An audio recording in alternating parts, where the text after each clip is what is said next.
अच्छा जी, आज chapter number 9 में हाइपरज्योमेट्रिक एक्सपेरिमेंट का टॉपिक है। ठीक है, कल हम लोगों ने चैप्टर नंबर 9 में binomial experiment, binomial probability distribution सीखी थी।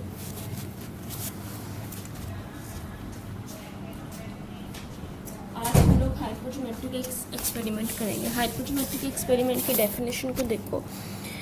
An experiment in which a random sample is selected without replacement from a finite population in such a way that each trial having two possible outcomes and probability of success does not remain constant on each trial is called a hypergeometric experiment.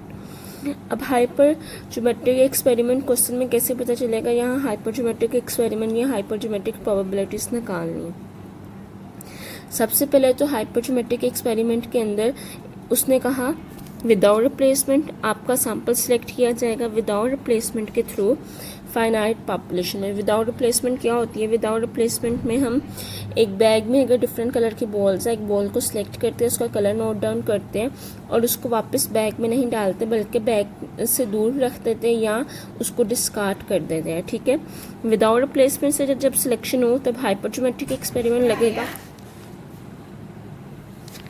Then उसके बाद population होगी। Population से हम लोग चीज़ों को select करेंगे sample में, और सैंपल जब पॉपुलेशन और सैंपल की दोनों का डिस्कशन हो विदाउट रिप्लेसमेंट हो तब हाइपरज्योमेट्रिक एक्सपेरिमेंट का पता लग जाएगा। यहाँ हाइपरज्योमेट्रिक एक्सपेरिमेंट लगनी है।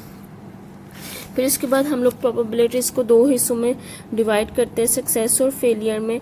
लेकिन हाइपरज्योमेट्रिक के अंदर प्रोबेबिलिटी ऑफ सक्सेस सेम नहीं रहेगी एक ट्रायल से दूसरे ट्रायल में। ये एक ट्रायल से दूसरे ट्रायल में प्रोबेबिलिटी ऑफ सक्सेस चेंज होती रहेगी, जहाँ से पता चलेगा यहाँ हाइपरज्योमेट्रिक एक्सपेरिमेंट लगेगा।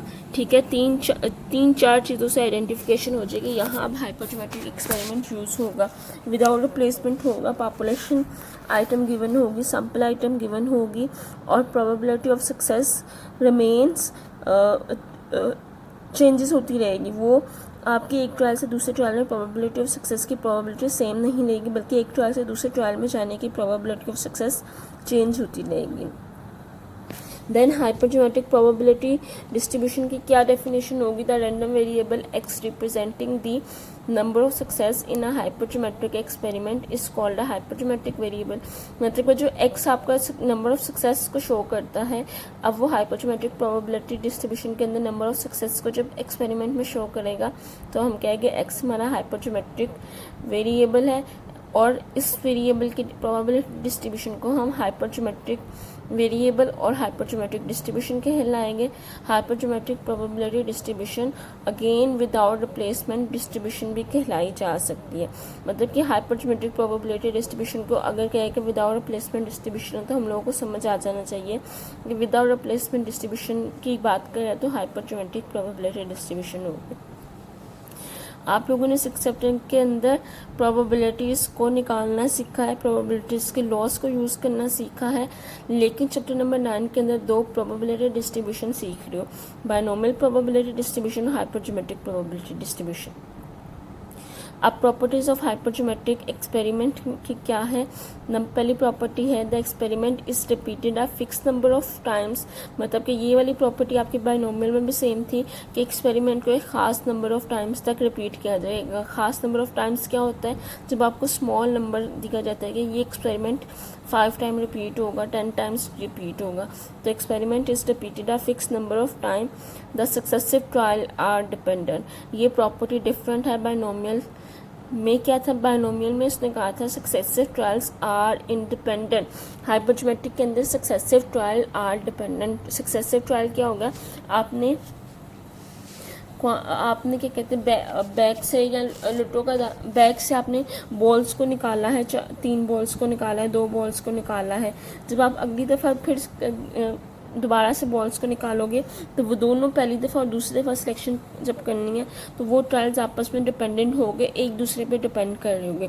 तो सक्सेसिव ट्रायल्स आर डिपेंडेंट होगी। प्रोबेबिलिटी ऑफ सक्सेस हमेशा एक ट्रायल से दूसरे ट्रायल में चेंज होती रहेगी। वेरीज का मतलब चेंज होना है, तो probability of success varies from trial to trial. हालांकि बाइनोमियल में उसने कहा था कि probability of success remains fix, remains constant, तो यहाँ probability of success varies from trial to trial. चौथी प्रॉपर्टी है the outcome of an experiment can be classified as success of failure, ये प्रॉपर्टी सेम है। आपकी प्रॉपर्टी नंबर 1 और property number 4 ये binomial के अंदर भी सेम थी और हाइपोथेटिकल एक्सपेरिमेंट के अंदर भी सेम है, लेकिन प्रॉपर्टी नंबर 2 और property number 3 the successive trials are dependent and probability of success varies from trial to trial, ये बाइनोमियल के अंदर कुछ और थी। तो बाइनोमियल और हाइपोथेटिक की प्रॉपर्टी नंबर 2 और 3 चेंज है। अच्छा जी, शॉर्ट क्वेश्चन के अंदर जो आपके चैप्टर नंबर 9 से लास्ट में शॉर्ट क्वेश्चन आते हैं, प्रॉपर्टीज लिखे हाइपोथेटिक की, प्रॉपर्टीज लिखे बाइनोमियल की, हाइपोथेटिक डिस्ट्रीब्यूशन क्या होती है, हाइपोथेटिक डिस्ट्रीब्यूशन की डेफिनेशन और या बाइनोमियल की डेफिनेशन लिखिए, ठीक है।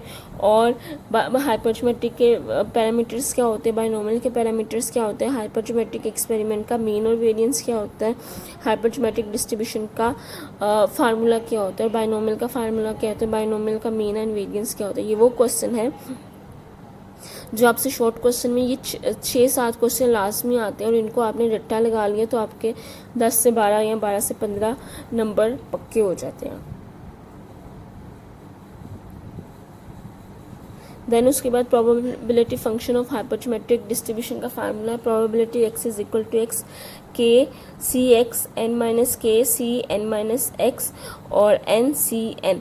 आपके पास k जो होगा number of success in population होगा, n minus K number of failures in population होगा। अगर आपको k दिया होगा उसने पॉपुलेशन में सक्सेस और कैपिटल N आपको पॉपुलेशन नंबर ऑफ पॉपुलेशंस हैं, तो आप लोग n में से माइनस के करोगे तो नंबर ऑफ फेलियर्स आ जाएगा, ठीक है। कैपिटल N आपके टोटल आउटकम्स इन पॉपुलेशन है, स्मॉल n आपके small number of units in sample हो गए और आपके पास x number of success of hypothetic random variable हो गए इन सैंपल, ठीक है। आपकी हाइपोथेटिक डिस्ट्रीब्यूशन की रेंज 0 से लेके n तक है। सम ऑफ प्रोबेबिलिटीज़ हमेशा चाहे बाइनोमियल की हो चाहे हाइपोथेटिक की हो, किसी भी डिस्ट्रीब्यूशन की हो, सम ऑफ प्रोबेबिलिटीज़ हमेशा 1 के इक्वल आती है, ठीक है। आप लोगों के पास बार बार बता रही हूँ जो k होगा वो नंबर ऑफ सक्सेस होगा पॉपुलेशन में, x नंबर ऑफ सक्सेस होगा इन सैंपल होगा, k की वैल्यू आपकी नंबर ऑफ सक्सेसेस होगी इन पॉपुलेशन और x की वैल्यू होगी number of successes in sample information में होगी। कैपिटल N आपका नंबर ऑफ पॉपुलेशन होगा, small n number of sample होगा। ये वाली चीज़ें आपने याद रखनी है जिससे आपको फार्मूले में ईजी हो जाएगा, ठीक है। उसके बाद k जो होगा k और इसमें ब्रैकेट में x लिखा हो जिसका मतलब होता है k c x, इस तरह से आप लोगों ने प्रोबेबिलिटीज़ निकालनी है। देन इसके बाद हाइपोथेटिक डिस्ट्रीब्यूशन के 3 पैरामीटर होते हैं, बाइनोमियल के 2 पैरामीटर n और p और हाइपोथेटिक के 3 parameter small n capital N और k। 3 पैरामीटर बार बार बता रही हूँ, 3 पैरामीटर है हाइपोथेटिक के स्मॉल n कैपिटल N और k। और उसके बाद आपके पास मीन आपका होगा हाइपोथेटिक डिस्ट्रीब्यूशन का n k divided by capital N, variance होगा small n k divided by capital N bracket में 1 minus k over n into n minus n divided by capital N minus 1।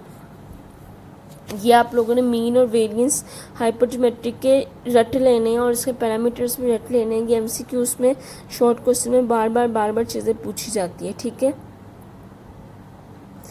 अच्छा, mean और variance के formula याद करने की ये भी रीज़न है कि आपको वो शॉर्ट क्वेश्चन में कहेगा आपके पास स्मॉल n ये है, कैपिटल N ये है, k ये है, तो आप लोग निकालें इसका मीन और वेरिएंस। तो अगर आपको मीन और वेरिएंस का फार्मूला याद होगा आप उस फार्मूले में कैपिटल N, स्मॉल n और k को पुट करेंगे और प्रोबेबिलिटीज़ को निकाल लेंगे और आपके पास मीन और वेरिएंस का आंसर आ जाएगा।